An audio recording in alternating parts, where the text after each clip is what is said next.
Okay, then a very good morning to each and every one of you. Good morning to most of you, to some good afternoon, good evening, good night, good something. I hope you had a good night's sleep. Those of you for who it is, a good morning.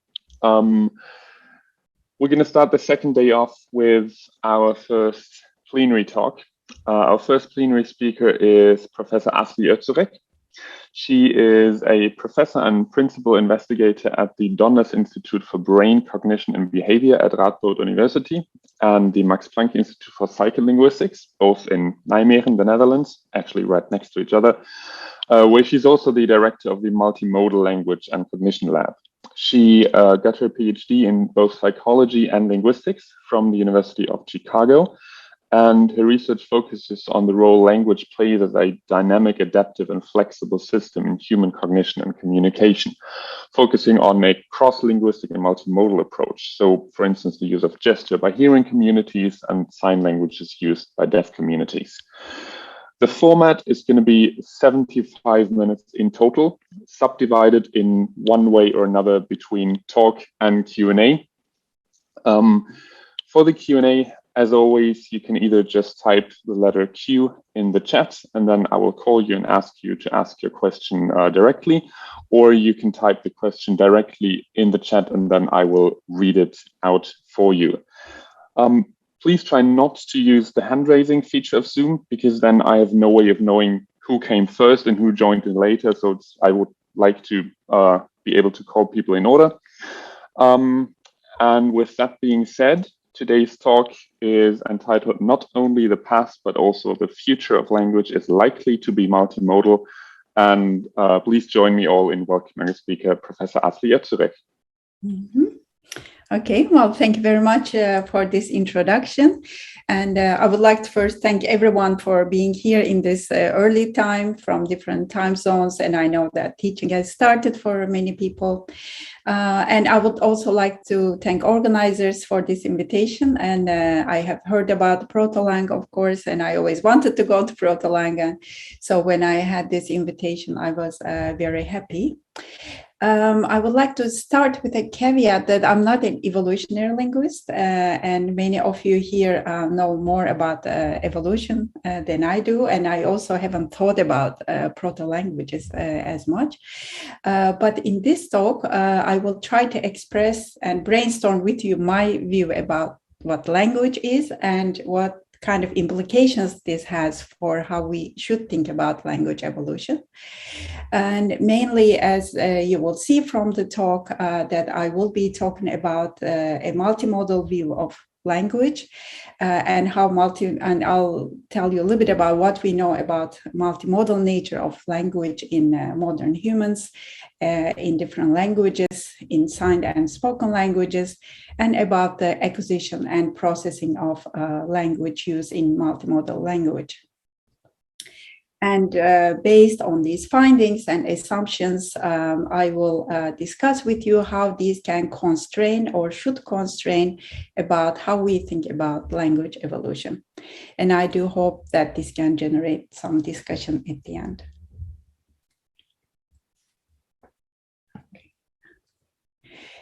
So just to give you first a preview of my talk. My view of language evolution, that I see it from a distance a little bit over the years, is that our assumptions about the nature of language and which aspect of language we think is uniquely human has shaped our theories of language evolution. For example, in most views of language, expressions in the vocal modality as in speech and the features associated with it, such as the use of categorical and arbitrary symbols and sequential nature of language, have been considered as unique features of language that we know already, starting from Hockett and Saussure and other linguists. And furthermore, modality-independent abstract structures like and syntax, recursion, hierarchical and combinatorial aspects of language have been also considered as uniquely linguistic, that differentiate us from other species. And these we've also seen in the works of Chomsky, Fodor, and others. And evolutionary linguists then have mostly looked for how these features, either the features associated with speech or these more abstract structures, could have evolved, and whether and how they differ from other species. However, I think most of these approaches have ignored the multimodal and the flexible nature of language, which I think is also an inherent and uniquely humanly characteristic of language, which I think has secured language as an adaptive system over many years and generations. Thus, based on this assumption of multimodality, I will argue that language from the beginning evolved as a flexible multimodal system where vocal and or visual modalities were its inherent features, as it is today. And in this system, each modality having different affordances for different semiotic expressions and linguistic patternings. I will also argue that this view contrasts with earlier and more popular views that they are still popular if you look at the media, that language evolved shifting from one modality that was visual and less linguistic and proto-linguistic in nature to another modality that is the vocal modality as we see in speech and linguistic in nature. So this was kind of what I will be talking about in this talk, and I will unpack what I mean by all these assumptions and theories that I mentioned. So one of the fundamental aspects of language, as I mentioned, I think is its flexible and adaptive nature. As up to now, we know that language has managed to adapt as a system to many individual variations. For example, as we see in, autism or other kinds of disorders, it has adapted to many different communicative contexts. It has adapted to different cultures and ecological settings, deserts and mountains and etc., ensuring its transmission across generations. This has been the case not only in the past, but language is also likely to adapt in the future to new technologies that we will communicate with, for example, with virtual realities and that we are using in Zoom right now, or even to new planets that we are likely to inhabit, such as Mars, probably in the very future.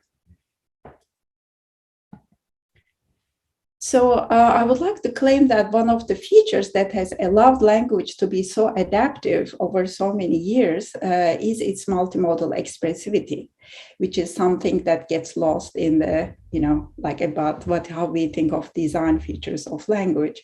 And thus I argue that is one of its fundamental design features, that it evolved to be a very multimodal system.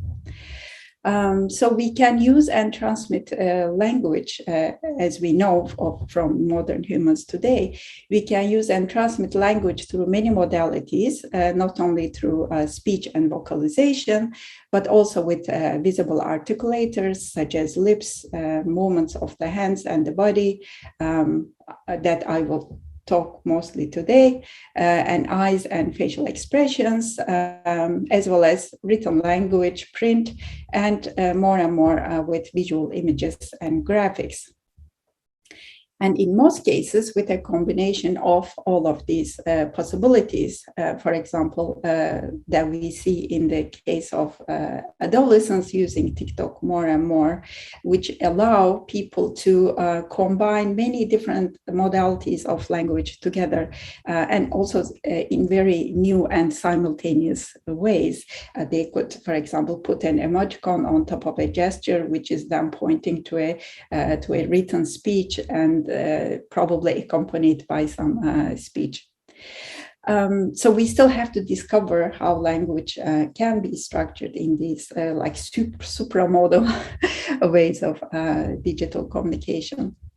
But I think language, if it's evolving to anywhere, it is evolving to be more and more multimodal. So because I think we see all these modalities, because each of these modalities has their unique affordances for semiotic expression and can be recruited to link and bridge human thought and different types of sensory experiences, different types of imageries, and so on, to different communicative contexts that they need to be communicated through, and are mostly used in combination, as I said, when possible, that increases this bridgeability of thought to communicative context. However, when we look at more specifically how language is used around the world in face-to-face communication, not through these digital media or print, the natural context where language evolved and is naturally transmitted to new generations today, we see that human language is mainly transmitted through vocal and or visual modalities. For example, all hearing communities that we know in the world use speech with gestures, and deaf communities, when speech is not accessible, can use their visible bodily articulators to express all structures and functions of language, as we see in sign languages. And interestingly, no language community uses speech only. We haven't discovered around the world is a community, language community that they have, they use speech only dominantly. So it's always accompanied by some kind of gestural expressions. And I think we should then think of this seriously. So all world languages use visual bodily articulators, and if possible, combine them with speech. These are the preferred options, but speech only is not a preferred option. Thus, understanding the multimodal expressibility of language, as we see in the world's languages that I've shown here, should be essential for our understanding the complex nature of language as well as its evolution. So we should take this fact as a starting point, I think, when we start thinking of evolution. So then we can ask questions like why the language system can be easily expressed in either modality, why visual articulators are essential to human language. So they are not, we cannot get rid of them, even though we can get rid of vocal modality, for example. And why combining visual and vocal articulators is mostly preferred when possible, and what they mean for our theories about language evolution. I don't have answers to these questions, but I think these are the questions we should be asking. However, in spite of this multimodal nature of language, I have shown you in modern human language, popular theories of language evolution have assumed speech to be the uniquely characterizing feature of language. And thus they have mostly tried to explain how speech evolved. So as if the final characteristic of the language of today was to only evolve towards speech.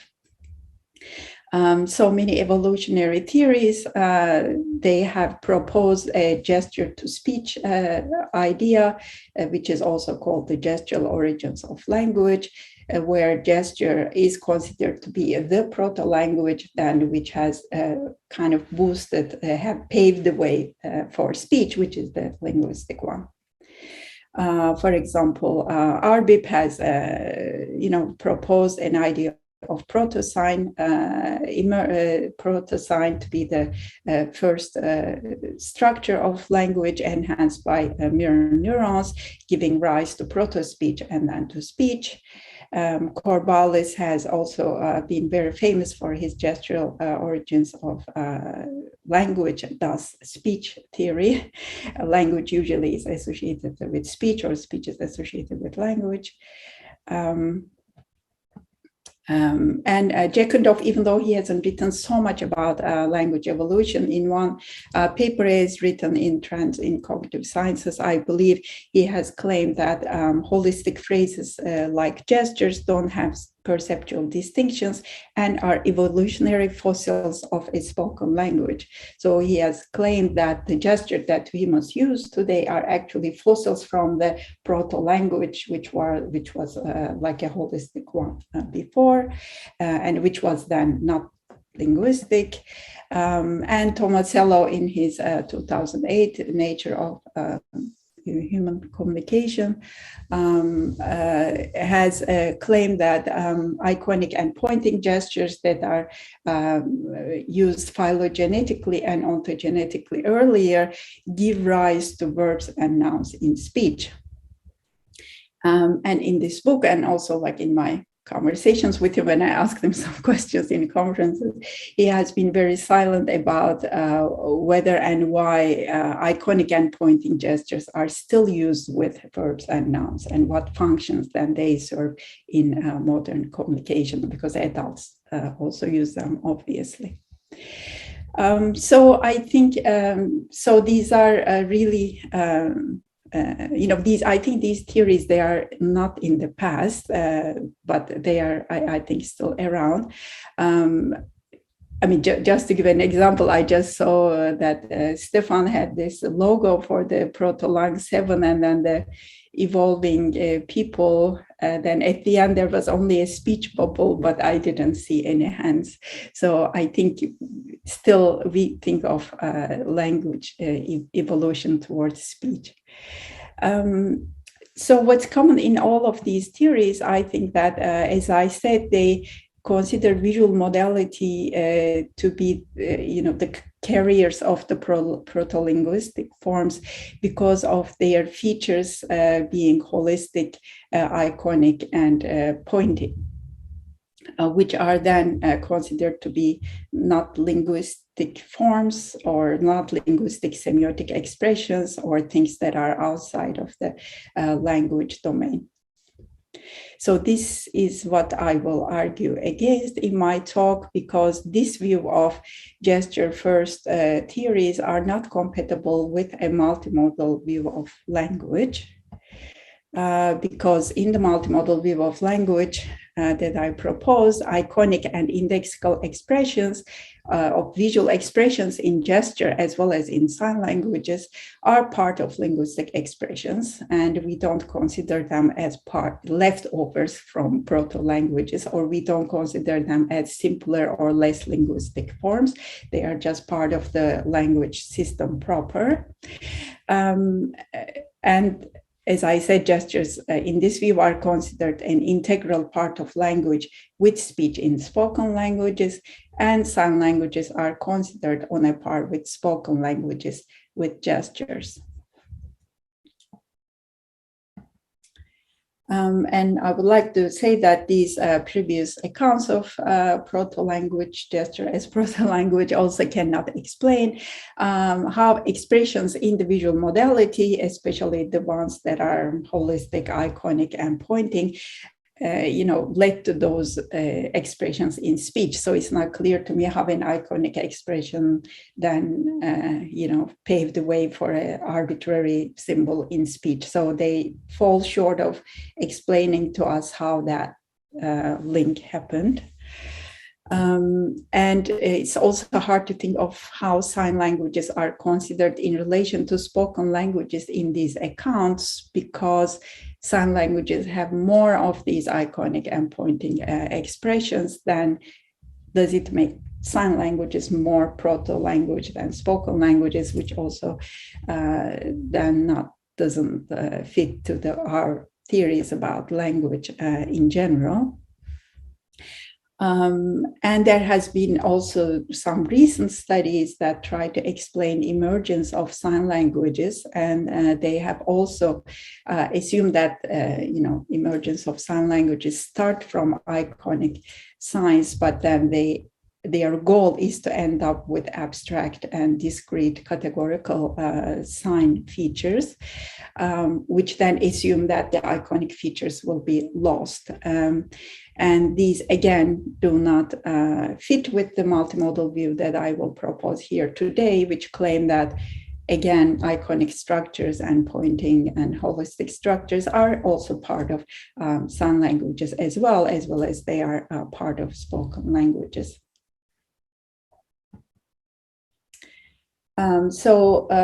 To make it a bit more concrete, what I was talking about. Spoken languages and sign languages have these forms that are associated with being the protoforms.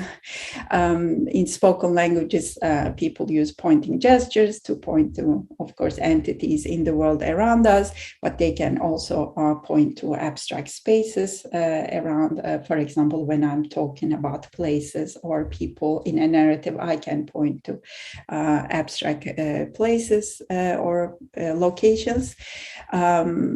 Speakers can use all different types of very complex iconic gestures. They could be about the actions themselves. So there could be an action, mimicking an action could be used as an iconic gesture, but they could be also more from an observer viewpoint. For example, if I, try to show you how a cat hopped on the street, so I could just trace its movement in front of me. So this is not an action-based gesture, but more like a tracing type of gesture. Or they can use a combination of these things.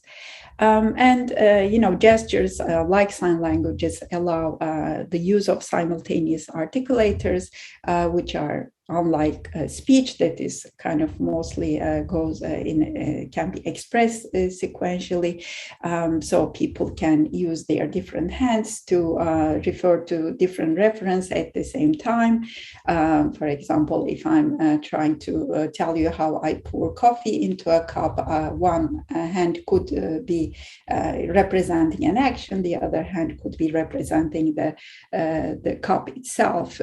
So these can be done simultaneously, and these can be also done while I'm speaking, so it can be simultaneously expressed with speech. So these are all unique features I claim are the visual modality. I mean the visual pointing and the visual iconicity. And of course, speech also has iconic features that has been, that we see in the works of Mark Dingemans and Perman from University of Birmingham. The speech also has iconic features, but here I'm talking about the visual iconicity and the visual indexicality.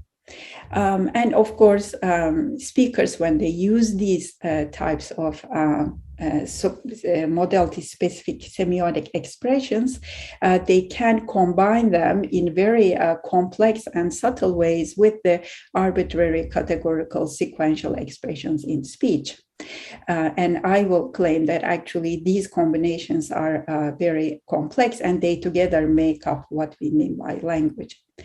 And similarly, in sign languages, there could be, of course, pointings to entities in the real world, but there could be also points to abstract spaces, again, for pronouns or locations. And there could be iconic signs about actions, how a certain action is made in a certain location, for example, as you see here, or a lot of the vocabulary in sign languages about concrete and manipulable objects could have iconic characteristics, as you see here, for example, an arm shaped like the long and thin aspect of a bottle.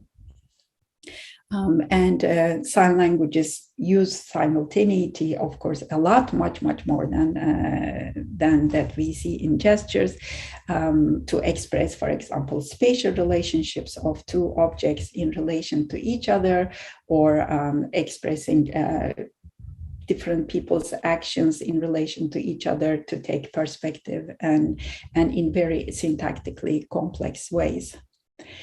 And again, sign languages use with all of these modality-specific features with arbitrary, categorical, and sequential expressions in signs. So they can also combine different types of linguistic modalities and types of linguistic semiotic expressions together.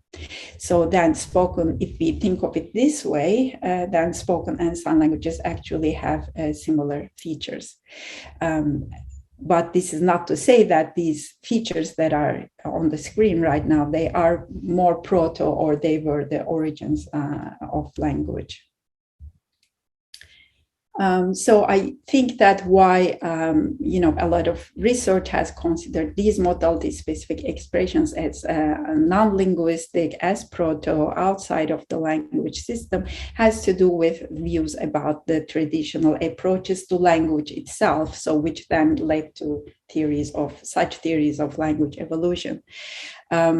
So in the traditional linguistics, what is, in the speech modality and written expressions has been taken as the main domain of study. That's where we start from developing our language theories. And this could be because of the technology. Maybe, when people were doing field studies, they could mostly, use tape recorders and they couldn't, videotape people. So this has been only recently, in the last 10-15 years, has been more possible to, videotape, for example, field work. And where I think Max Planck Institute has mainly started this line of work. But mostly, and also like today, for example, text analysis of a lot of big corpora is very easy to do. So then again, most research on language is based on written data. And of course, because of these reasons, then the visible bodily expressions and how they can be combined with expressions in speech and so on has been ignored in the earlier views about language. And because spoken and written medium allows more arbitrary, symbols, the iconic and indexical expressions have been also left out of the investigation. And of course, the categorical and discrete features of language, again, have been, and then the combinatorial aspects of language from the discrete features has been considered fundamental, whereas the analog and gradient ones may be considered more simpler or just simply from imagery and things that like only kids can have access to or early people could have access to. So they're being considered as more simplistic.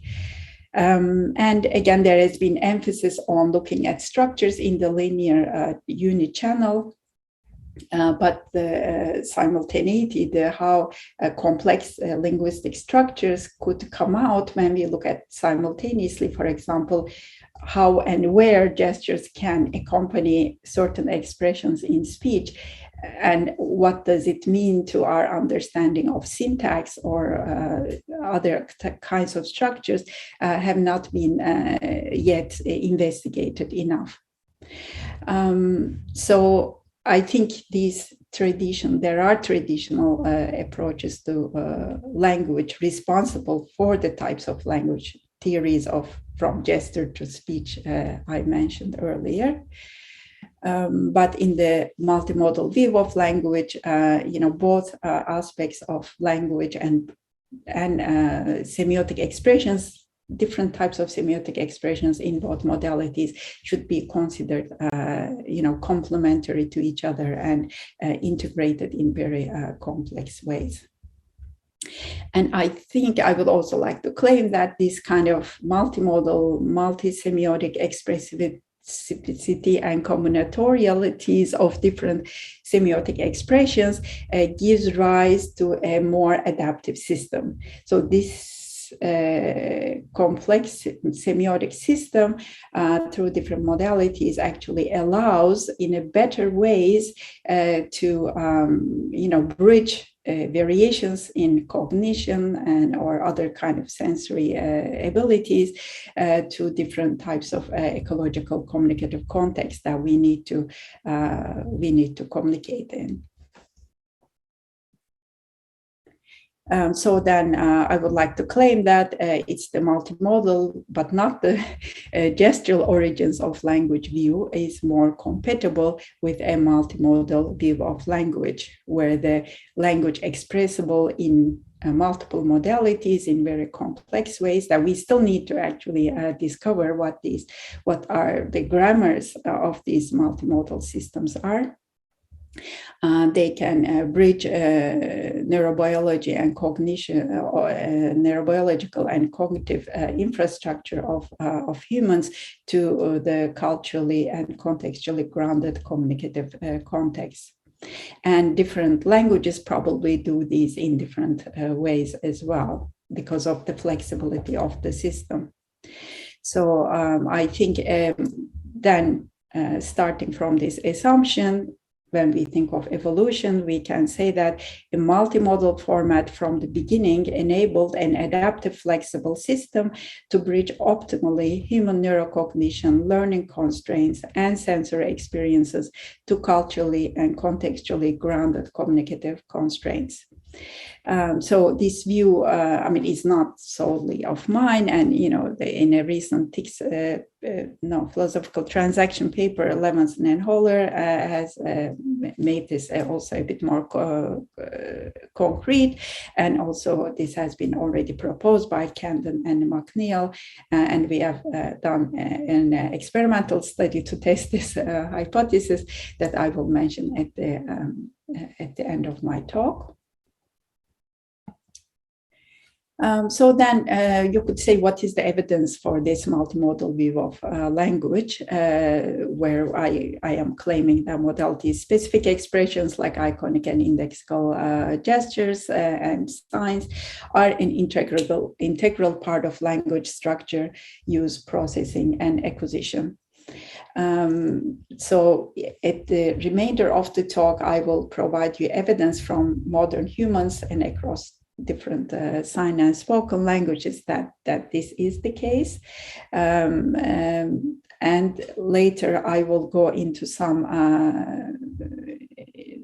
few studies that we have tried to simulate language emergence in the lab to the extent that it can be testable, and see whether there is advantage for using multimodality for when language needs to be created anew. So first I will start with showing you that actually gestures are part of an integral part of the language system together with speech, and due to time I will give a very short overview of studies on sign languages later. Okay, I don't know how I'm doing with time, but okay, so gestures are defined as the communicative bodily movements in speech context. So there is already a work of 25 years on this topic, where gestures, can be used to make meaning visible actually when we talk. So I'll start with an example from a multimodal poem by Amanda Gorman that she had recited in Biden's inauguration, and that mesmerized all of us back then. So here she will be talking about some abstract concepts about her being raised by a single mother, and she being the daughter of this mother, and she will use some gestures that we call as actually abstract gestures because they accompany abstract speech, but they have a lot of visual characteristics. Skinny Black girl descended from slaves and raised by a single mother can dream of becoming president. Okay, here she has used the iconic gestures that I was talking about when she talked about being raised and coming back from the slaves. So these abstract concepts actually are mapped onto some spatial dimensions of visual gestures. And she has also used this gesture, for example, dream going towards future, again, mapping, future onto the, frontal domain spatial spatial domain in the gesture. So these we considered, for example, some aspects of iconic gestures, but accompanying abstract ideas here. And she also used the pointing gesture to herself, grounding herself as one of the girls that she mentioned in her narrative. Of course, these gestures can also of course, also accompany concrete expressions as well, that I will tell you more about today. But I picked this example because just to show you that gestures are not about concrete concepts, but they can also accompany abstract concepts as often as they do accompany concrete concepts. Skinny. So in this part of the talk, I will give you different types of evidence how in different domains of language then these types of gestures are a part of the integrated system of language together with speech. So I will start showing you some examples that actually these iconic gestures are integrated in different syntactic and semantic or typologies or in demonstrative systems in different languages. So if they were, I think, proto-language, these types of expressions, and they were simple, they were leftovers, then they would be the same across these languages. But if they are really part of the language system proper, they would be designed with the expressions in speech in different typologies in different language communities. And I will give you some evidence, for this fact. So a while ago, with my colleague Sotara Kita, we had, found out that actually these iconic gestures might change with different motion event expressions in different languages. So it has been already proposed that different world's languages talk about motion events, for example, a manner and a path in different way.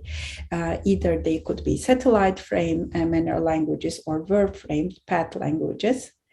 So in the satellite frame manner languages, manner is expressed in the main verb and the path is expressed with a satellite, a propositional phrase. So that the whole manner and path can be expressed in one verbal clause. Whereas in verb frame languages, the path is expressed in the main verb and manner can be as a subordinate to it. So path and manner actually can be expressed in two separate verbal clauses. So we want to see whether these different ways of expressing manner and path in syntactic ways has any implications for how people gesture about manner and path in their gestures. So we gave people some, motion events to talk about, and the Sylvester Tweety cartoon is something that was already used a lot in previous gesture research and had a lot of manner and path events. So in one of these events, Sylvester, he swallows a ball and then he rolls down the street. So we asked people just to talk about these cartoons, and then what we noticed that actually English speakers gesture very differently from Japanese and Turkish speakers when they gesture when in their iconic gestures about these events. So here you can see an English speaker gesturing about this. He rolls down a street into a bowling alley. So you see that she has used one gesture where manner and path is in the gesture. And this fits with the idea that in English, manner and path is expressed in one verbal clause. Whereas Turkish and Japanese speakers, they segmented manner and path into different gestures.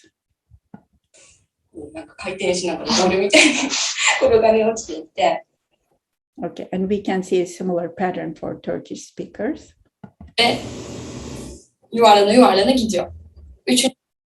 Okay, so again, these segmented separate gestures also fits with the type of syntactic structure of Turkish and Japanese that manner and path are expressed in separate verbs.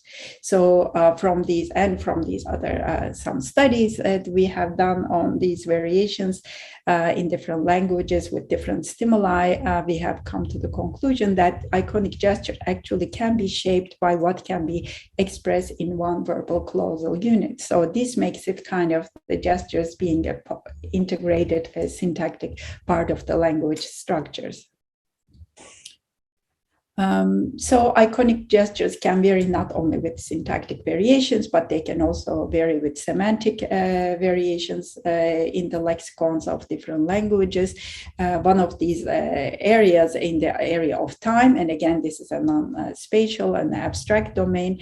For example, English speakers, when they talk about last week and next week, and when they gesture about it, they use a horizontal line. Last week more from the left, and then next week more towards the right. Whereas for Chinese, this is different. Last week and next week can be expressed on a vertical domain. And there has been also other cognitive studies which show that Chinese people use this vertical domain also conceptually to think about last week and next week, and we see a similarity in their gestures as well. So again, there's not one iconic gesture solution or one dimension, spatial dimension solution, but these are integrated part of the language and its language-specific conceptualization. And also when we look at pointing gestures, again, we see pointing gestures, maybe it's a very simple solution that all children start with, or the early humans started with, but actually points can be also very differentially combined together with eye gaze in the world's demonstrative systems. So world's demonstrative systems are much more complex than we see in English, which is, or Dutch or German, which is simply encodes maybe things that are close to us or far away from us. But when we look at many languages, they encode other distinctions. For example, in Turkish, the middle demonstrative şu encodes the lack of joint attention between the speaker and the addressee. So it has nothing to do with things being far away or close to the speaker, but a speaker can use this demonstrative when the addressee's attention is not on the referent that is being talked about. For example, in this kind of communicative context, a speaker is trying to refer to a pot. This is taken from a pottery class in Istanbul. So she's trying to get the teacher's attention to a pot, but she realizes that his attention is somewhere else. So he's a bit looking here, but he should be looking there. Then she uses this demonstrative şu. And then when the teacher's attention is on the demonstrative, then she switches to the distal demonstrative. So it's the same object she's referring to, but then the demonstrative form can change from an attention-getting one to a one that encodes distant. And this demonstrative şu in our corpus was mostly accompanied with a pointing gesture. So, for example, in some languages, pointing gestures will be an almost obligatory accompaniment of a demonstrative expression. And this can vary across languages. So then, people don't use pointing gesture independent of the language, but they are actually part of the demonstrative systems. And there could be different typologies of these things that we still need to discover. And in some developmental work with my colleague Aylin Küntay, we have discovered that actually children discover how they combine these pointing with this demonstrative not till when they are 7 or 8 years old. So again, because it's just a pointing, it doesn't mean that it is learned very early, and this can vary across languages. So gestures not only differ with different languages typologies, but they can also lead to, they have consequences for processing.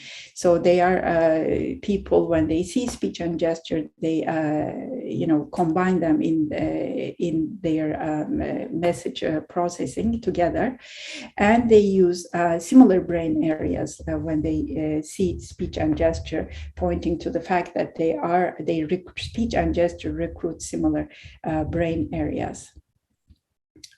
For example, a classical study on this topic is done by my colleague Spencer Kelly from Colgate University. Some years ago, he did a very simple experiment to see whether people actually see semantic information in the gesture and combine it with what they hear. He gave people some stimulus where they heard things like she went to the gym, accompanied by a gesture like playing basketball.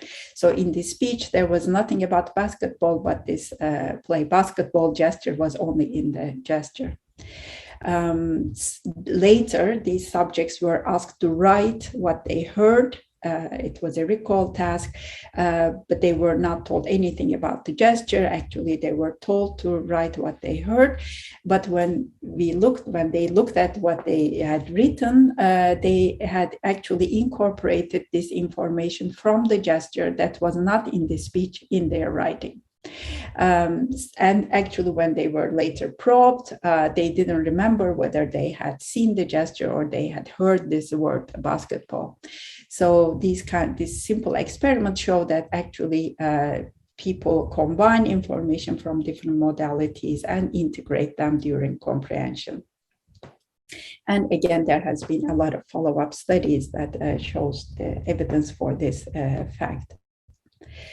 And also in Nijmegen, in the last 10 years, we have done a lot of brain imaging experiments to see where people gesture, which areas people use in their brain to process semantic information from gesture, from pointing gestures, from iconic gestures that are accompanied by speech. And we have identified that actually speech and gesture have very overlapping areas, and these are the areas that are involved in language comprehension of speech as well. So a lot of, we can call this either modality independent areas, or we can call them as areas where speech and gesture overlap. And these are areas that are known to process, semantic and syntactic processing of language anyway. And of course, there are some modality independent areas like the motor areas or the vision areas that are also involved in gesture processing that could be more modality specific areas, but when it comes to more processing the semantic and integrative information, it is the language specific areas.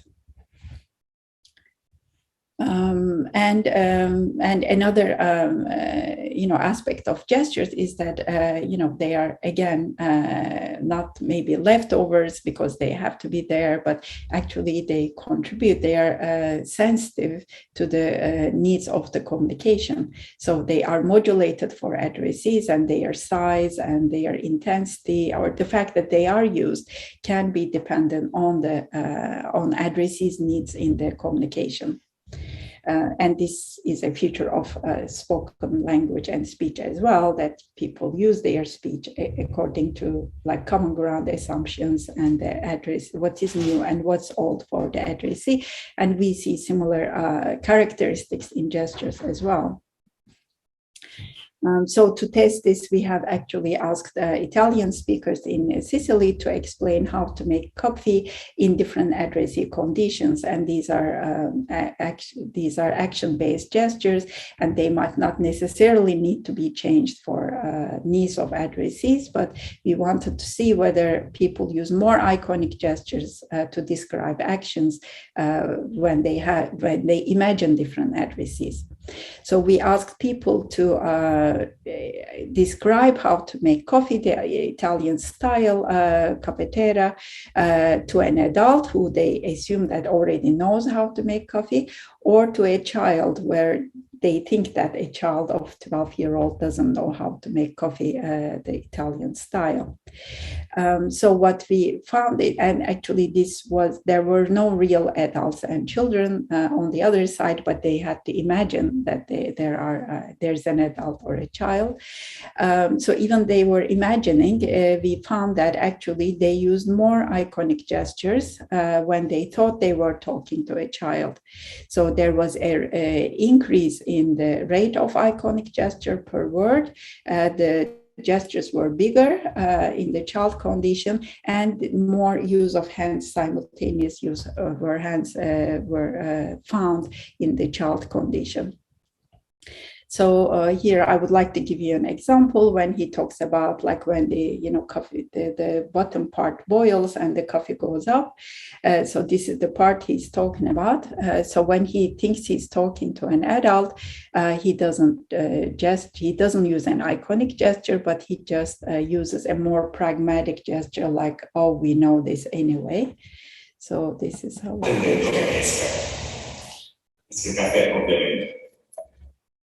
But when he is explaining the same part of this activity to a child, he does an iconic gesture.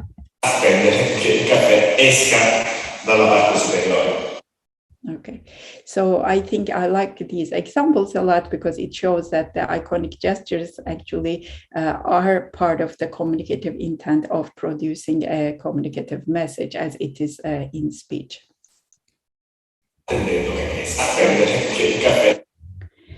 And finally, I would like to show some evidence that gestures are also an integrated part of spoken language acquisition. So I think it would be very difficult for children, for humans to, for example, transmit language from one generation to another by speech only. But this could be only possible if children were using gestures and adults were using gestures. So gesture is a very important medium when language transmission needs to happen. And actually, there's a lot of evidence for this already because we know that in the early days when children use pointing gestures, when they start using speech, they combine them in very specific ways in language acquisition. For example, a lot of work by Susan Golden-Meadow and colleagues, and also in Italian, in English, it has been shown that gesture word combinations can be used before word-word combinations.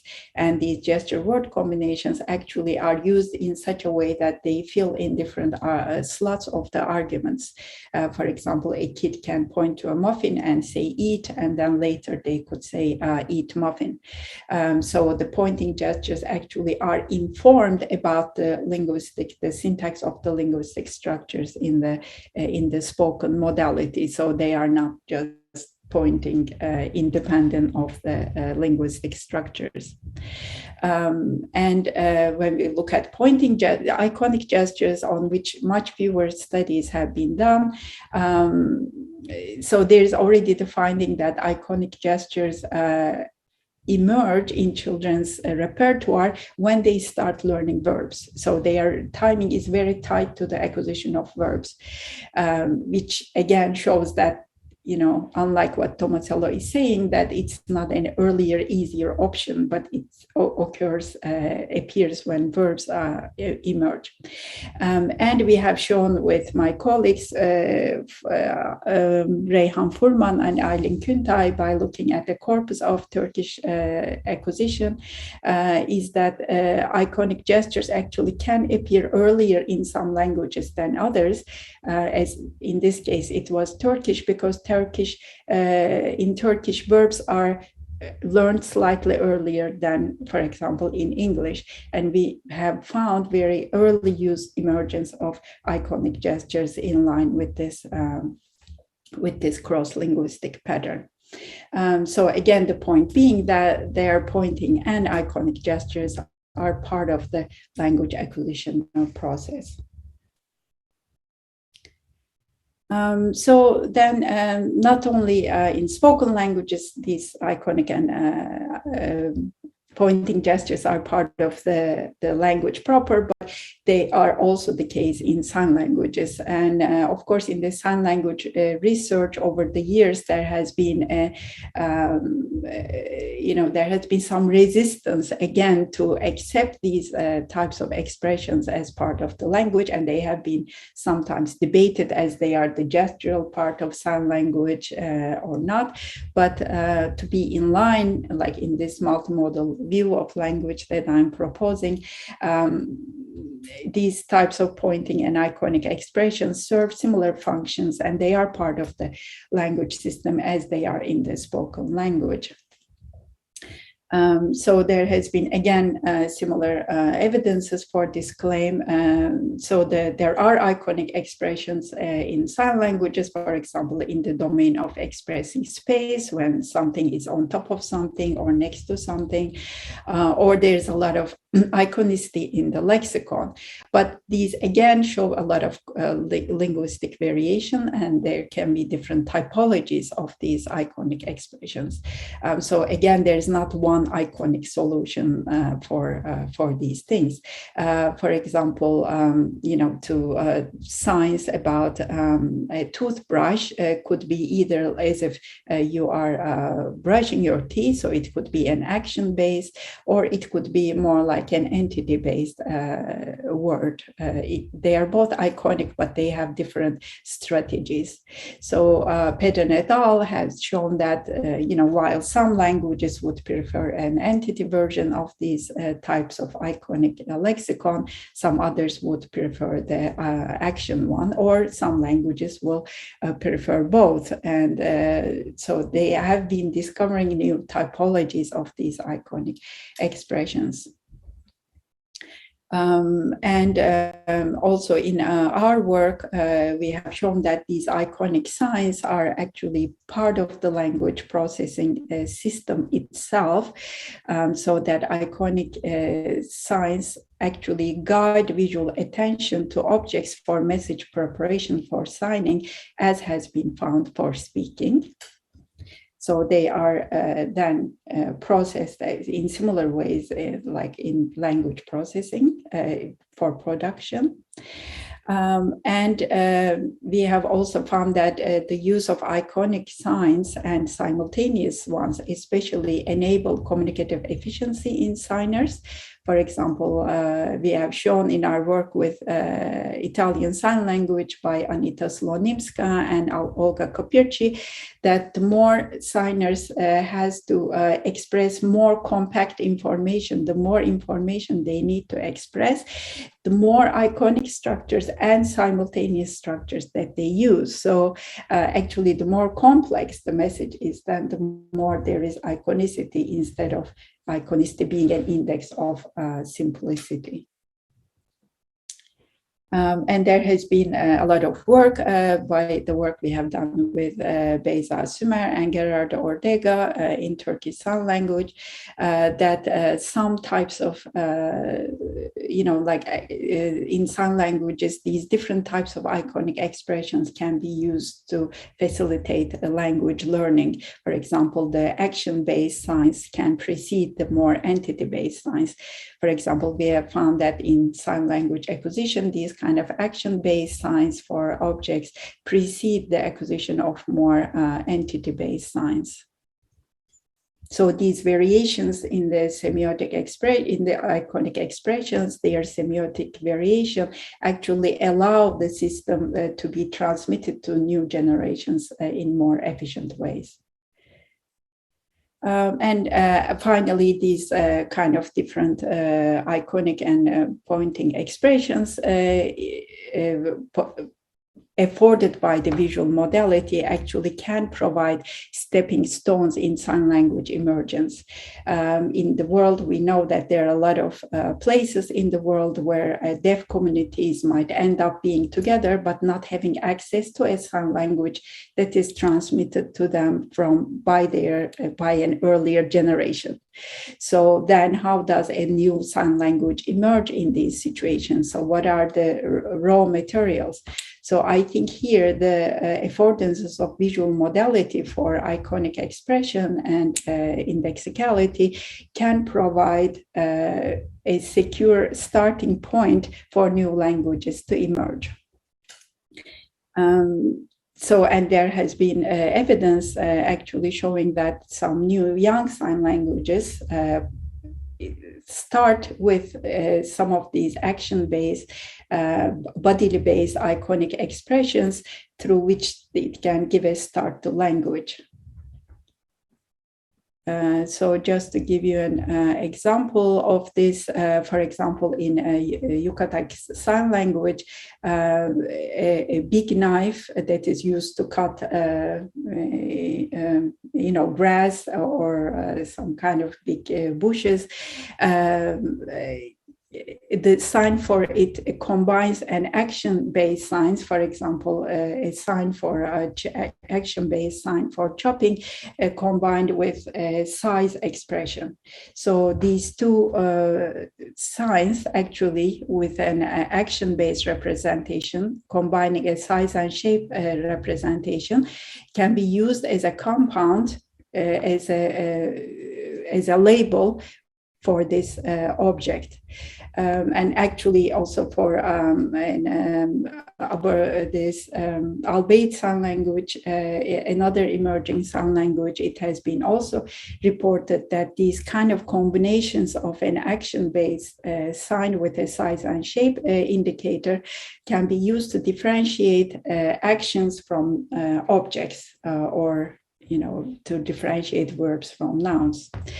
So when, languages need to be created again, these kind of visual affordances of the body for certain semiotic expressions can be helpful to start up the system. In a work with Gerardo Ortega, we have asked the question whether these kind of affordances of the body for these type of expressions are already there, even for people who don't know sign language. So we asked speakers of Dutch and speakers of Spanish in Netherlands and Mexico. We gave them some nouns and verbs, and then we asked them to come up with gestures to represent them. So, for example, here, both the Dutch people and the Mexican people are, coming up with gestures about pillow. So, to our surprise, they came up with very similar, strategies that these signers have come up with. So, they first do, not first, but in this case, it's the second. They combine an action representation as if you're sleeping on a pillow with a size representation. So the order is a bit different. So we don't know whether, this is this differentiates signs from gestures. But what is important is that so the body allows these kind of expressions, which then can be recruited to start up sign languages, so that the adaptive language system can stay even when it's not transferred from one generation to another. I argued that these type of expressions are part of the language proper, then, is there any evidence that actually these multimodal expressions have advantage in language evolution? And of course, this is a bit like I don't have much evidence, but we have done some experiments in the lab to, we had made people to, not to use their own language and then come up with a new language to communicate. And then we want to see whether they would come up with they would be better efficient with multimodal solutions than unimodal solutions. So I will mention, maybe two of them here because I don't have time. So in the first experiment, so we had asked people, again, Dutch speakers, we have given them some unfamiliar natural sounds as well as some unfamiliar visual objects. And then we have asked them to communicate to another person in gesture-only condition, vocalizations only on gestures and vocalizations. And we wanted to see whether any of these would be more advantageous in communicating about them and whether they would interact with the type of stimulus that they are going to talk about. because an earlier study in a similar topic has found a gesture only advantage in these cases, but not more advantage of multimodality.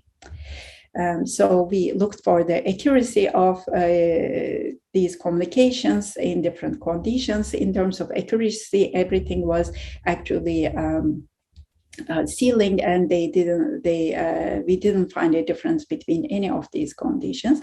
But when we looked at efficiency, so how fast people found the right solution that was communicated by the presenter, we found an advantage for multimodal condition. So people in the multimodal condition were slightly faster to communicate and find the right connection, and especially this was for the audio stimuli. So when they were trying to communicate the unfamiliar natural sounds with vocalizations, they were more likely to use gesture, which then led to faster finding by the addressee. And also in the multimodal condition, as would be predicted by the multimodal view, people use flexible use of modalities. They didn't always use multimodality, but they used it whenever it was needed and strategically fit the purposes of the communication. And I would like to mention a final study that we conducted, how people communicate in noise, because I think this is relevant when we think of the beginning of a language evolution, where I think there was a lot of noise. Previous studies have shown that when people communicate in noise, they increase their speech intensity, though they speak louder. But we didn't know actually when they also gesture in different ways in noise. So if this is the case, this would mean that, for example, in language evolution, in noise, then people would have use not only speech, but they would also recruit their gesture, which would then boost up a multimodal system. So in this experiment, we gave people some headphones. So while they were speaking, they were hearing noise in different noise levels, 4 or 8 level talker babble, or they didn't have any noise. And they were supposed to describe some action verbs, for example, to write, to scratch, and things like that to another person. And this person had to understand what they are saying. But we were interested in the whether these people, the more noise they had, the more how they changed their speech, and whether this also changed their gesture. And actually, we found that, confirming with previous results of Lombard effect, we found that they increased their speech intensity with noise, but we also found that they used more gesture sub-movements. So their gestures became more repetitive, and they kind of were split into different types of sub-movements. And here you can see what I mean by this. So she's trying to communicate about the scratch in Dutch krasse, and this is how she's using her gestures.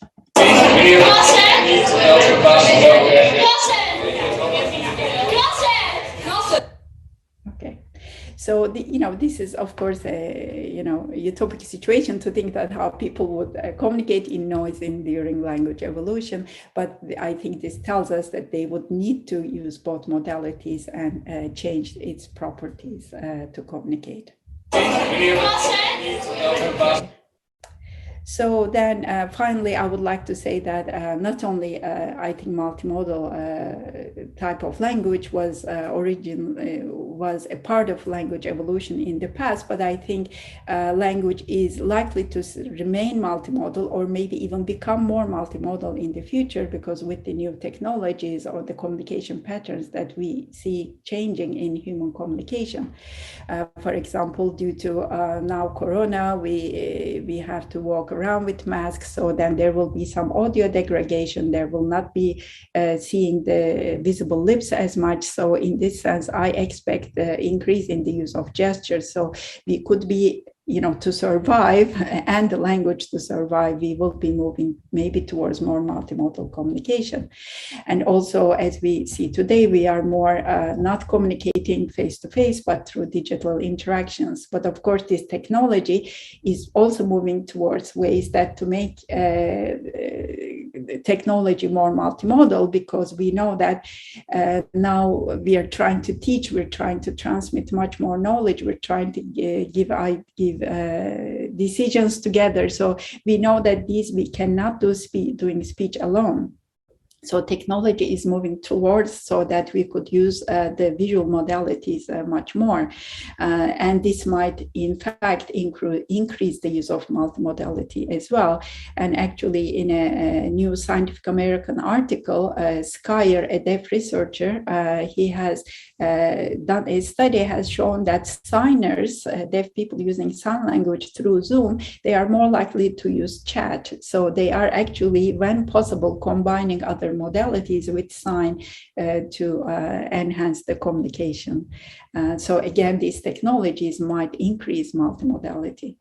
And finally, who knows how we are going to communicate in Mars. And, again, our hands might be more handy to use when speech channel will be more noisy. So then the take-home message is that evolutionary origins of language are likely to be multimodal than gesture only, where each modality can be used most flexibly, either one or combined. But I think speech-only startup is less likely option. And unique affordances of semiotic expressions of each modality can be combined to fit best cognitive learning and communicative requirements of an adaptive language system. And I think future studies should test uniqueness and advantages of multimodal and flexible uses of both modalities in our species compared to other species, if possible, or in laboratory experiments. And I have one, suggestion for Protolang, for the future Protolangs, and I would like to invite future Protolang conference organizers to provide sign language interpretation so that more deaf scholars can be part of this medium, as has been done for the Elolang conference. And thank you very much. And I would like to thank all my colleagues and students and postdocs who have been involved in this kind of research. And I'm sorry, I'm a bit out of time. Thank you. Thank you very much for your talk. Okay, so officially recording stopped. Officially, there's a break starting at 10:15 until 10:30. My suggestion is that those of you who want to take a break. I didn't see the chat. That's why I was waiting for. That's okay. There was just a misunderstanding between the two of us. But either way, what we're going to do is people who want to take a break, of course, welcome to take a break. But we will keep the session open during the break, and I will keep moderating the Q&A during the break. So for those of you who have questions, we have 15 minutes now for those. Procedure, the usual, either just type the letter Q in the chat or write your question directly. But I'd like